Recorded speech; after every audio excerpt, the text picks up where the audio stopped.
Hi everyone दोस्तों, आप सभी लोग कैसे हैं मुझे कमेंट बॉक्स में ज़रूर बताएं।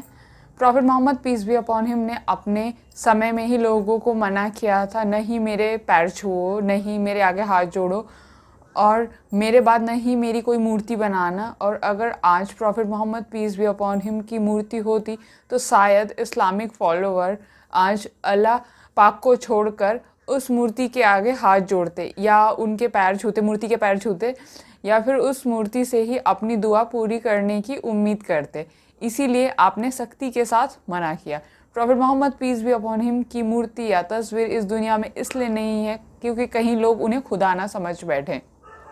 और कुरान शरीफ के अनुसार हम मानते हैं कि अल्लाह पाक की शक्ति अनंत है और उनकी शक्ति और अनंत और आकार की कोई सीमा नहीं है, जबकि ब्रह्मांड और ब्रह्मांड की हर चीज़ का अंत होता है जिसमें हमारा मन भी शामिल है। यही तार्किक कारण है कि हम अल्लाह की कल्पना नहीं कर सकते, क्योंकि जिसकी कोई सीमा नहीं है वो किसी चीज़ के अंदर नहीं आ सकते, इसीलिए अल्लाह हमारे दिमाग के अंदर भी नहीं आ सकते। यही कारण है कि prophet Muhammad peace be upon him जब वे अल्लाह से प्रार्थना करते थे तो कहते थे कि हे अल्लाह, मैं आपको उस तरह से नहीं जान सकता जो आप हैं, केवल आप ही स्वयं को, अपने आप को जानते हैं। दोस्तों, आज का वीडियो फेमस जर्नलिस्ट प्रज्ञा मिश्रा मैडम का है। आप लोग पहले ये वीडियो देखें। नमस्कार, मैं हूं प्रज्ञा मिश्रा और आप देख रहे हैं प्रज्ञा का पन्ना। पैगंबर मोहम्मद साहब की कभी कोई तस्वीर क्यों नहीं दिखाई जाती? मुस्लिम समुदाय के लोग अल्लाह की या पैगंबर मोहम्मद साहब की कोई मूर्ति क्यों नहीं लगाते? इस्लाम में ऐसे नियम क्यों हैं? क्यों पैगंबर को किसी चित्र या किसी और माध्यम से दिखाना प्रतिबंधित है? क्या पैगंबर का कभी कोई चित्र रहा है? इसके बारे में कुरान क्या कहती है? आज इसी के बारे में बात करेंगे। दोस्तों, मुस्लिम धर्म में अल्लाह या पैगंबर मोहम्मद साहब का चित्र या मूर्ति बनाना उनका अपमान समझा जाता है। कहते हैं कि ये बुत परस्ती मतलब मूर्ति पूजा या मूर्ति की इबादत को बढ़ावा देता है।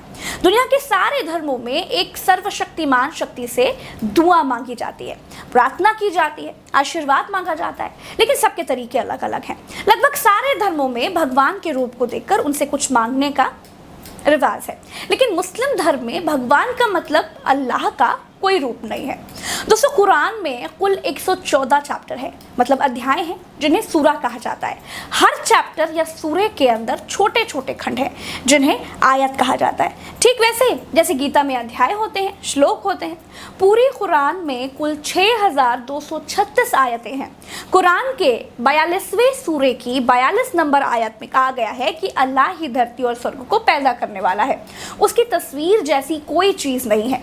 कुरान में लिखी गई इन बातों के आधार पर इस्लाम के जानकार मतलब निकालते हैं कि अल्लाह को किसी मनुष्य के हाथों से बनाई गई तस्वीर में कैद नहीं किया जा सकता। उनका सौंदर्य इतना ज्यादा है और उनकी महिमा इतनी बड़ी है कि मनुष्य के हाथों इसका चित्रण हो ही नहीं सकता।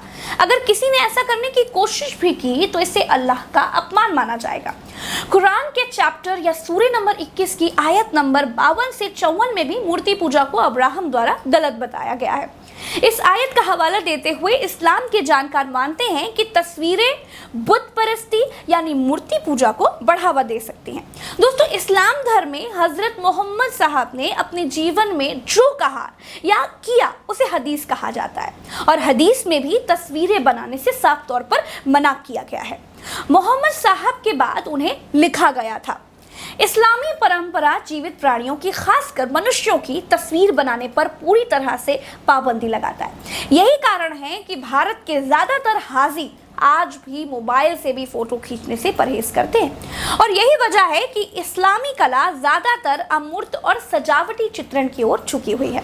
दुनिया भर में बनी मस्जिदों की दीवारें और कुरान के पन्नों पर हमें ज्यामितीय पैटर्न के नमूने देखने को मिल जाते हैं। अब आप कहेंगे तो फिर इंटरनेट पर पैगंबर मोहम्मद साहब के नाम से जो तस्वीरें पड़ी हैं वो कहाँ से आई?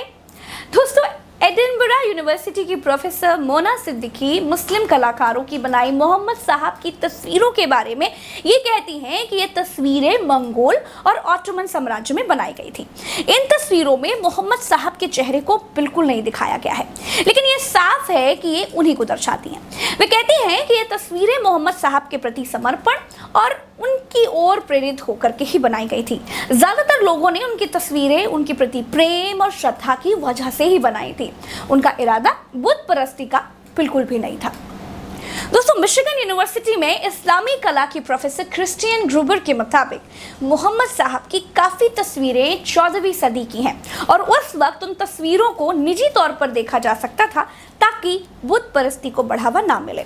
ग्रूबर कहती हैं कि 18वीं सदी में बड़े पैमाने पर प्रिंट मीडिया जब बढ़ने लगा तो वो तस्वीरें छपने लगी।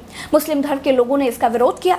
ग्रूबर कहती हैं कि इस्लामिक जानकारों ने दुनिया को बताया कि इस्लाम धर्म ईसाई धर्म से कितना अलग है। ईसाई धर्म में मूर्ति बनाना, तस्वीर बनाना या पेंटिंग करना बिल्कुल भी मना नहीं है। इसके बाद मोहम्मद साहब की तस्वीरें गायब होने लगती हैं।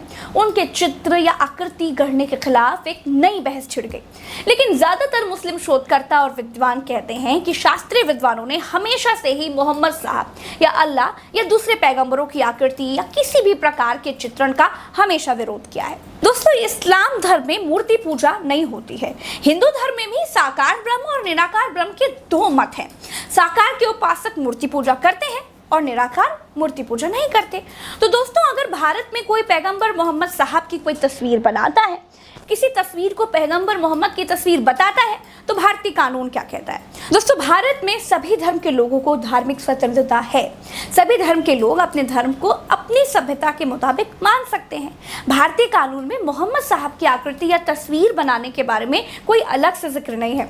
इस बारे में कोई भी शिकायत धार्मिक मामलों से संबंधित भारतीय दंड संहिता के तहत दर्ज की जा सकती है। धार्मिक भावनाएं आहत होने, दंगा भड़कने की आशंका आईपीसी की धारा 153A और 153B, 295A और 298 के तहत इस तरह के मामले दर्ज किए जाते हैं। तो दोस्तों, उम्मीद है कि आपको समझ में आया होगा। मेरे हिंदू भाई बहन को भी ये समझ में आ गया होगा कि इस्लाम धर्म में उनके भगवान या इष्ट या अल्लाह या गॉड की कोई तस्वीर क्यों नहीं है। क्योंकि मैं मानती हूँ कि ना तो एक तरफा अंध विरोध ठीक है और ना ही एक तरफा अंध भक्ति ठीक है। हिंदू हो या मुसलमान हो, सबको सच जानना चाहिए और सही के साथ खड़े रहना चाहिए।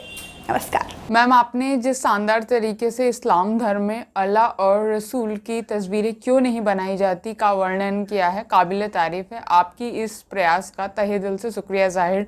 सभी धर्मों का सम्मान करना सर्वोपरि है। ईश्वर एक है और मानवता व प्रत्येक व्यक्ति की सेवा की भावना रखना बहुत ज़रूरी है। मैं की भावना को छोड़कर हम की भावना और एकता का होना अति आवश्यक है। तो दोस्तों, ये था आज का वीडियो। आपको वीडियो कैसा लगा मुझे कमेंट बॉक्स में वीडियो के बारे में अपना ओपिनियन जरूर बताएं। पसंद आया तो लाइक शेयर जरूर करें। मिलते हैं अगली वीडियो में। Till then, thank you very much. Bye bye.